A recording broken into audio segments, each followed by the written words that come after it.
Halo, perkenalkan nama saya Lailatul Mustalihah, NIM 19070202141. Hai, perkenalkan nama saya Sri Mulyati Utami dengan NIM 19070202205.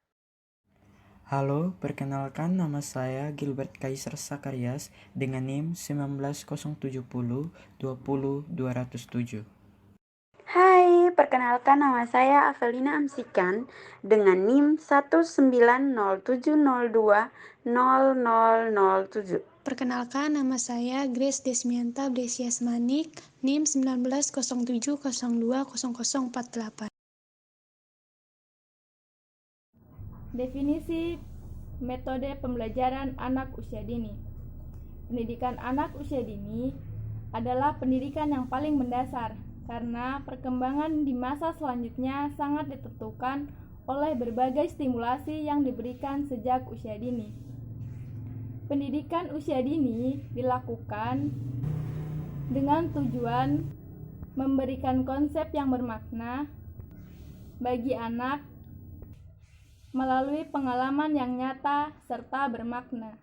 Dengan kata lain, dalam metode pendidikan anak usia dini adalah suatu cara yang dilakukan oleh pendidik dalam melakukan kegiatan pembelajaran kepada anak yang berusia 0 hingga 6 tahun untuk mencapai kompetensi tertentu. Jenis metode pembelajaran bagi anak usia dini. Yang pertama, bercerita adalah cara bertutur dan menyampaikan cerita secara lisan. Yang kedua, ada demonstrasi, digunakan untuk menunjukkan atau memperagakan cara untuk membuat atau melakukan sesuatu. Yang ketiga, ada bercakap, dapat dilakukan dalam bentuk tanya jawab antara anak dengan pendidik atau antara anak dengan anak lainnya. Yang keempat, ada pemberian tugas, dilakukan oleh pendidik untuk memberikan pengalaman yang nyata kepada anak, baik secara individu maupun secara berkelompok. Yang kelima, ada sosiodrama atau bermain peran, dilakukan untuk mengembangkan daya hayal atau imajinasi, kemampuan berekspresi, dan kreativitas bagi anak yang diinspirasi dari tokoh atau benda yang ada dalam cerita. Yang keenam, ada karya wisata, merupakan kunjungan secara langsung ke objek di lingkungan kehidupan anak yang sesuai dengan tema yang sedang dibahas. Yang ketujuh, ada project, merupakan suatu tugas yang terdiri atas rangkaian kegiatan yang diberikan oleh pendidik kepada anak secara individu maupun berkelompok dengan menggunakan objek alam sekitar maupun kegiatan sehari-hari. Yang kedelapan, ada eksperimen, merupakan pemberian pengalaman nyata kepada anak untuk melakukan percobaan secara langsung dan mengamati hasilnya. Sekian dari saya. Yang berikut adalah hal yang perlu diperhatikan dalam menentukan metode pembelajaran bagi anak usia dini. Hal yang pertama adalah tujuan yang hendak dicapai. Hal ini harus menjadi perhatian yang paling utama bagi seorang guru dalam menentukan metode pembelajaran agar sesuai dan serasi dengan kemampuan anak. Hal yang berikut adalah kemampuan guru. Efektif atau tidaknya suatu metode pembelajaran sangat dipengaruhi oleh kemampuan guru dalam menggunakan metode tersebut. Contohnya seperti seorang guru yang mahir dalam berbicara, maka ia bisa menggunakan metode ceramah di samping metode yang lain sebagai pendukungnya. Hal yang ketiga adalah anak didik. Guru dalam kegiatan belajar mengajar harus memperhatikan anak didik. Karena setiap anak mempunyai kemampuan, bakat, minat, kecerdasan, karakter, dan latar belakang ekonomi yang berbeda-beda. Karena latar belakang yang berbeda-beda, guru harus pandai dalam menentukan metode pembelajaran yang akan digunakan untuk mengajar anak-anak. Hal yang keempat adalah situasi dan kondisi di mana proses belajar mengajar berlangsung. Situasi dan kondisi menjadi hal yang perlu diperhatikan agar menciptakan kenyamanan bagi anak-anak dalam belajar.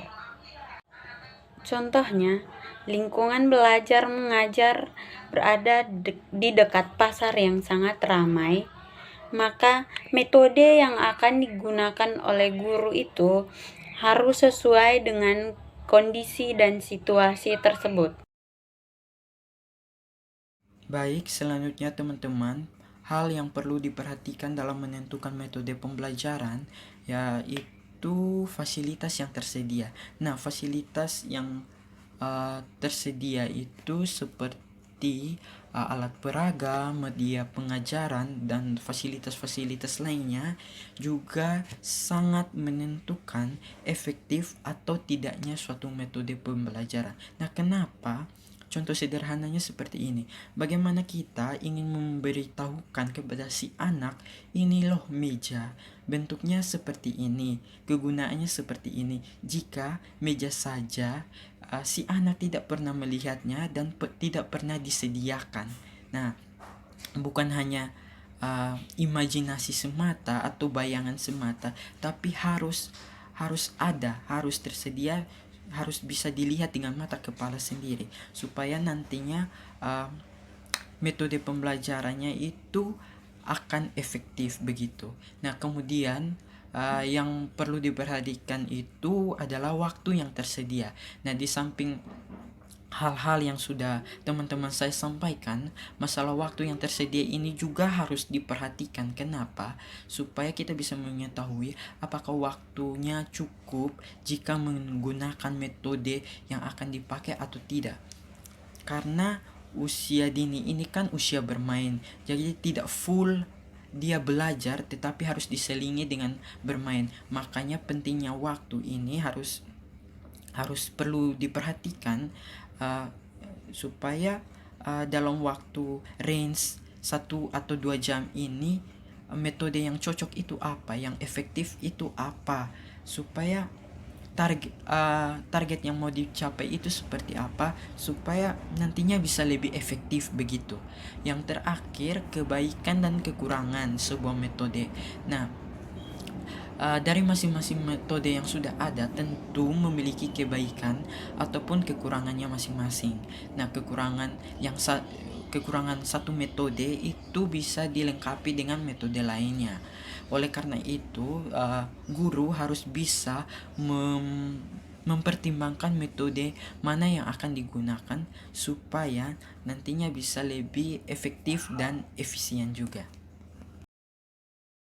Adapun prinsip-prinsip penentuan metode dalam pembelajaran yaitu 1. Prinsip motivasi dan tujuan belajar.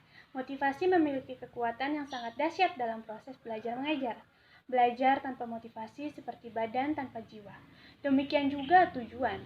Proses belajar mengajar yang tidak mempunyai tujuan yang jelas akan tidak terarah. Lalu yang kedua, terdapat prinsip kematangan dan perbedaan individual. Semua perkembangan pada anak memiliki tempo yang berbeda. Karena itu, setiap guru agar memperhatikan waktu dan irama perkembangan anak. Motivasi intelijensi dan juga emosi kecepatan penangkapan pelajaran, serta pembawaan dan faktor lingkungan. Lalu yang ketiga ini terdapat prinsip penyediaan peluang dan pengalaman praktis. Nah, belajar dengan memperhatikan peluang sebesar-besarnya bagi partisipasi anak didik dan pengalaman langsung akan lebih memiliki makna daripada belajar verbalistik. Lalu yang keempat, integrasi pemahaman dan pengalaman. Nah, penyatuan pemahaman dan pengalaman mengkehendaki suatu proses pembelajaran yang mampu menerapkan pengalaman nyata dalam suatu proses belajar mengajar. Lalu yang kelima, terdapat prinsip fungsional. Prinsip fungsional ini terdapat belajar. Belajar merupakan proses pengalaman hidup yang bermanfaat bagi kehidupan berikutnya. Setiap belajar menampaknya tidak terlepas dari nilai manfaat, sekalipun bisa berupa nilai manfaat teoritis atau praktis bagi kehidupan sehari-hari. Lalu yang terakhir, terdapat prinsip pengembiraan. Nah, belajar ini merupakan proses yang lebih berlanjut tanpa henti, tentu seiring kebutuhan dan tuntutan yang terus berkembang.